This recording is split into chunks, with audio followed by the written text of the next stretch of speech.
हाँ जी दोस्तों, क्या हाल है। मेरा नाम है शुभम सिंघल और मैं आया हूं आप लोगों से ये बात करने आज कि अगर आपका मई 2022 का जो पेपर था वो अच्छा नहीं गया है तो आपको क्या करनी चाहिए। क्या आपको पढ़ाई शुरू कर देनी चाहिए, क्या आपको रुक करके रिजल्ट का इंतजार करना चाहिए। What should be your approach and what is the most practical thing to do right now and not get carried away by emotion, ये मैं आपको इस वीडियो में बताने वाला हूं। आखिरी तक देखिए, कुछ ना कुछ तो आप जरूर समझ करके जाएंगे। पर मैं ये बता देना चाहता हूं, ये वीडियो उन लोगों के लिए नहीं है जिन्होंने हल्का हल्का पढ़ा था, चू चू के बस बोला एग्जाम देखाते हैं जाकर के और बोले यार हम तो नहीं, हमको तो ये नहीं आता, पढ़ के आना पड़ेगा।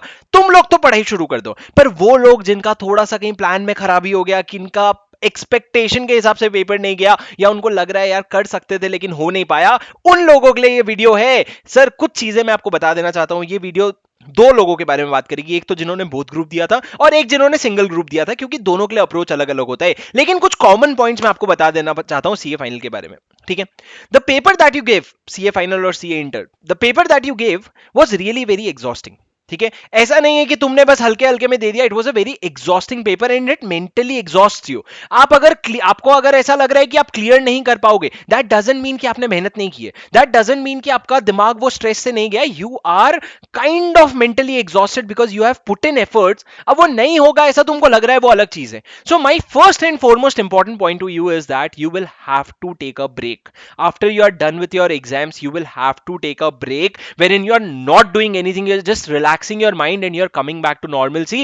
Because अगर आप ब्रेक नहीं लोगे दोस्त, अगर आप शुरू कर दोगे ना अभी से, तो आप अगर मेंटली एग्जॉस्टेड रहोगे तो आप वापस से जब अटेम्प्ट दोगे तब भी आप you will not be back to normal, right? So it will impact your performance. So hence the first thing that you have to do is take a break. कितने दिन का ब्रेक ले सर, क्योंकि break लेने बोलोगे तो हम तो 6-8 महीने का ब्रेक एक साथ ले सकते हैं। तो ब्रेक की बात मेरा मतलब है कि 15 दिन से 20 दिन तक आराम से शांति से spend time with your family. If you want to go somewhere और if you want to meet your friends and everyone, just do that.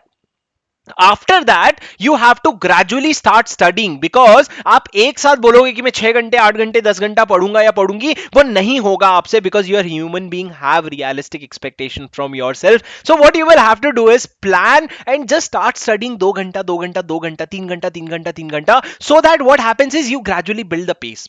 And rather than being demotivated every day कि यार मैं 6 घंटा नहीं पढ़ रहा हूं, नहीं 8 घंटा नहीं पढ़ रही हूं, what you can instead do is, हाँ मैंने 2 घंटा सोचा था, मैंने 2 घंटा पढ़ लिया, 3 घंटे सोचा था, 3 घंटे पढ़ लिया। This will help you stay in touch with the subject, stay in touch with reading also, and at the same time you are not putting too much of effort.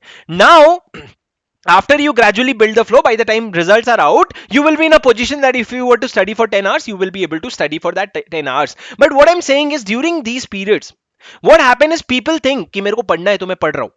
पर कभी कभी ना आपसे पढ़ाई नहीं हो पाती है। क्यों? क्योंकि हमारे मन में ये भी तो चल रहा होता है ना, क्या होगा अगर हम पास हो जाएंगे तो, what if we pass, and hence आपको उस तरीके की पढ़ाई नहीं हो पाती है जैसी होनी चाहिए। आपको अपने आप से रियलिस्टिक एक्सपेक्टेशन रखना पड़ेगा और आपको उतना ही पढ़ाई करना पड़ेगा जितना आपसे हो पाता है।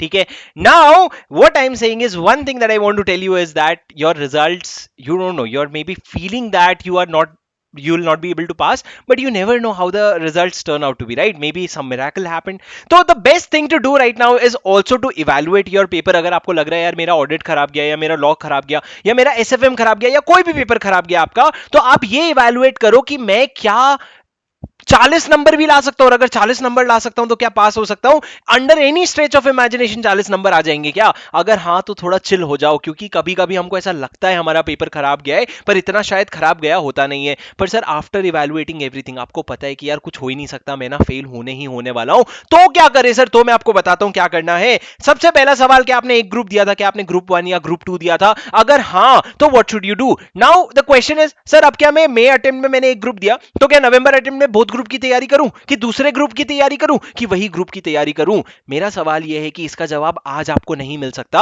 आपके पास आज सिर्फ इतना एक जवाब फॉर श्योर है कि आपको अगर जो भी आपने अगर ग्रुप 1 दिया है तो आपको ग्रुप 2 की पढ़ाई शुरू कर देनी चाहिए, क्योंकि ग्रुप 1 की वापस पढ़ाई शुरू करके कोई सेंस नहीं बनेगा। क्योंकि मान लो अगर 2 महीने बाद रिजल्ट नेगेटिव आ भी जाता है तो आप क्या फिर भी उसको उस समय पे मैनेज कर सकते हो, लेकिन अगर रिजल्ट पॉजिटिव आ जाएगा तो आपको दूसरा वाला ग्रुप मैनेज करने में थोड़ी डिफिकल्टी हो जाएगी। So it is a very simple answer that what you have to do right now is not decide anything, just started with the other group which you have not prepared for.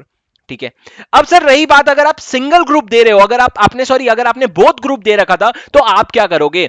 यार दोस्तों, both group जो लोग देते हैं ना, वो लोग तो नेक्स्ट लेवल मेंटली एग्जॉस्टेड है। तो आप लोगों को अगर बोथ ग्रुप जिन्होंने दिया था, I really feel that you need to evaluate a little deeply that whether you are just thinking और is it real, because if you have given both group, you'll also give both group in the next attempt if you unfortunately don't clear.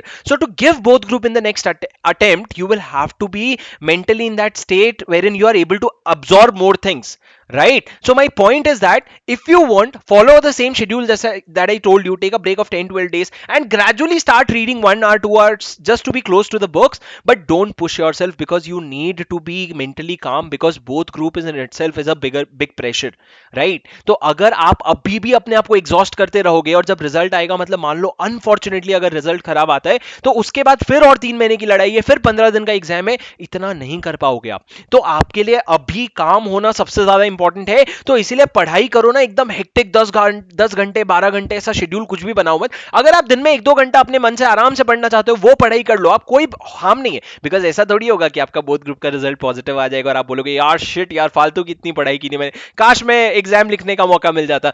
ऐसा तो कभी बोलने वाले हो नहीं। तो पढ़ाई शुरू कर दो, लेकिन अपने आप को ना बहुत ज्यादा पुश मत करो। Just adore yourself, don't be very harsh on yourself, and everything will turn out to be great.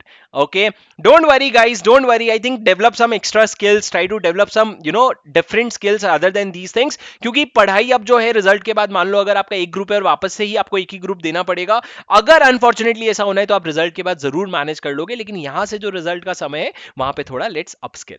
Okay, thank you guys, I'll see you in the next video. Do hit on the like button if this video was helpful for you. Let me know in the comment what else videos you need, and do not forget to click on the subscribe button so that you stay tuned to my channel. Bye bye.